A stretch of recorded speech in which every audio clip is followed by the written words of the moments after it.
जय हिंद दोस्तों, मैं हूं मेजर गौरव आर्य और आप देख रहे हैं मेजरली राइट। दोस्तों, जैसा मैंने बोला था कि मालदीव्स की वाट लगने वाली है, जबरदस्त बेइज्जती होने वाली, और वो अब चीज हो गई है मालदीव्स के साथ। खबर ये आई है कि जो रीस्ट्रक्चरिंग ऑफ डेट की उन्होंने बात करी थी चाइनीज से। अब रीस्ट्रक्चरिंग क्या होती है कि साहब हमने आपसे पैसा लिया है, अब हमें वो मादा नहीं है कि वो पैसे या उसकी ईएमआई मान लीजिए, किश्त मान लीजिए, वो हम आपको वापस कर पाएं, क्योंकि हमारे पास इतने पैसे नहीं हैं। तो आप ये जो पूरे टर्म्स एंड कंडीशन हैं इस लोन की, इस कर्ज की जो टर्म्स एंड कंडीशन हैं, वो साहब ऐसे कुछ बदल दीजिए कि हमारे लिए आसानी हो जाए। तो मोहम्मद मुइजू जाके जिस बीजिंग में सजदा करता था शी जिनपिंग के पैरों की ओर, उनके चरणों में नतमस्तक हो जाता था, आज वो मोहम्मद मुइजू अपने सूखे गले को लेकर दरबदर भटक रहा है। दोस्तों, ये देखिए खबर। अच्छा, press conference at the Chinese embassy Male. दोस्तों, माले में, माले कैपिटल है मालदीव्स की, वहां पे ambassador, Chinese ambassador to Maldives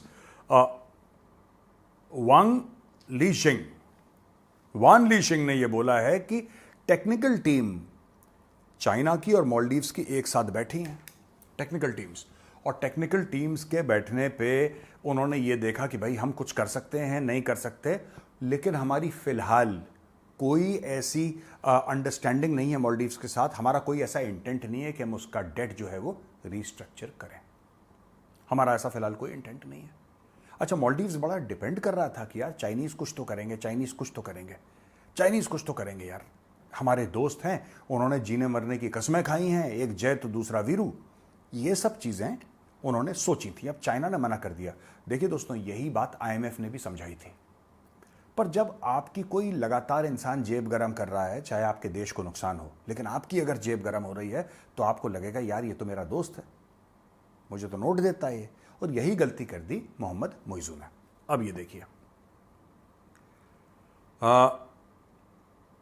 ये कह रहे हैं कि other options are being considered, जो चाइनीज एम्बेसडर है वहां पे, और many loans were taken from the Chinese government during former President Abdullah Yemen's government to carry out housing projects. Repayment of these loans not being completed, and after returning from a state visit to China in January, President Mohammad Muizzu said he has received assurances. अच्छा, ये गए वहां पे, तो पहले वालों ने भी लोन लिया दबा के, जो मोहम्मद मुइजू के पहले थे। लेकिन मोहम्मद मुइजू ने बोला कि लोन आने दो, ये रोक सकता था, ये कह सकता था कि रुक जाओ, एक मिनट हम लोग देख लें, लेट अस सी, हम लोग देख लेते हैं कि मैटर है क्या। यार आपको एक बात पता है दोस्तों, इमरान खान जैसा भी हो, इमरान खान ने कागज मंगवा लिए थे जब वो प्रधानमंत्री बना था पाकिस्तान का 2018 में। सबसे पहला काम इमरान खान ने यह करा कि इमरान खान ने बोला कि बेटा कागज लेकर आओ जरा। तो बोला साहब कौन से कागज? कह रहा सीपैक के कागज। और इमरान खान कभी सीपैक के खिलाफ नहीं था। मैं आपको एक एग्जाम्पल दे रहा हूं, इमरान खान कभी सीपैक के खिलाफ नहीं था। इमरान खान सीपैक के प्रोजेक्ट्स की टर्म्स एंड कंडीशंस के खिलाफ था। He was not against CPEC. Imran Khan कभी सीपैक के खिलाफ नहीं था। इमरान खान को सिर्फ यह था कि यार आपने अगर मुझे कर्ज दिया है और आप उस पर ब्याज ले रहे हैं। मैं आपको इमरान खान के दिमाग की बात बताता हूं, वो क्या सोचता है। उसने चाइनीज से सिर्फ यह बोला कि साहब आपने मुझे इतने इतने अरब डॉलर का कर्ज दिया, जाहिर सी बात है आप इस पर ब्याज ले रहे हैं, आप ब्याज ले रहे हैं ना पाकिस्तान से। पाकिस्तान ब्याज देगा कौन? पाकिस्तान का गरीब आवाम देगा उसका ब्याज। तो अगर पाकिस्तान का गरीब आवाम ब्याज देगा तो क्या उसको जानने का हक है कि नहीं है कि उसको ब्याज कितना देना है? आपने किन शराइत पे वो सारे के सारे लोन लिए हैं? और वहां से इमरान खान की और पाकिस्तान के डीप स्टेट की खटपट शुरू होती है। हां, आसिम मुनीर आईएसआई वाला था हेड, उसको इमरान खान ने निकाला, बाजवा का एक्सटेंशन, ये सारी की सारी चीजें हैं यार। ये कोई मना नहीं कर सकता कि ये चीजें नहीं है, ऑफ कोर्स ये चीजें हैं, लेकिन जो उसकी शुरुआत थी वही थी कि मुझे कागज दिखाओ। ये काम मोहम्मद मुइजू को करना चाहिए था, इसने करा नहीं। इसने बोला आन दो आन दो। अब आन दो के चक्कर में उन्होंने मना कर दिया है। अब China has agreed to take the necessary steps to structure Maldives debt, talks are scheduled to begin soon. ये बात कही थी 13 जनवरी को मोहम्मद मुइजू ने। जब मोहम्मद मुइजू पहुंचे बीजिंग, वहां पर नतमस्तक हुए, उन्होंने सजदा करा शी जिनपिंग के चरणों में, उसके पैर छुए, तो 13 जनवरी को उन्होंने एक अनाउंसमेंट करी थी कि मेरे अजीज हमवतनों, अस्सलाम वालेकुम, अब जो हमारी डेट है वो रिस्ट्रक्चर होने वाली है। तो बड़ी तगड़ी अनाउंसमेंट हुई थी, सब लोगों ने बड़े भंगड़े शंगड़े डाले मालदीव्स में। मालदीव्स में भंगड़ा नहीं करते, जो भी डांस वांस अपना लोकल करते हैं उन्होंने करा अपना लोकल डांस, बड़े खुश हो गए, खाए पिए सो गए कि अब तो चाइनीज़ हमारा बड़ा भाई है और चाइनीज़ आके हमारी चमड़ी निकलने से बचा देगा, हमारी जान बचा देगा। तो जैसे ही चाइनीज़ ने मना करा कि हम आपका डेट रिस्ट्रक्चर नहीं करेंगे, मोहम्मद मुजूद चमक गया। उसने बोला यार जब मैं शी जिनपिंग से मिलने गया था, शी जिनपिंग ने तो मुझे वादा करा था कि नहीं करा था शी जिनपिंग ने वादा कि डेट रिस्ट्रक्चर करेगा। तो चाइनीज एम्बेसडर ने बोला बिल्कुल जनाब, वादा तो करा था। कह रहा फिर वादे क्यों मुकर गया? कह रहा आपने देखा होगा जब शी जिनपिंग ने आपसे वादा करा था तो उसकी आंखें ऐसी थी, देखा आपने? वो बेसिकली आंख मार रहा था, वो सीरियस नहीं था। आप सीरियस ले गए उसकी बात को। He had no intention of restructuring your debt. आ गया मजा?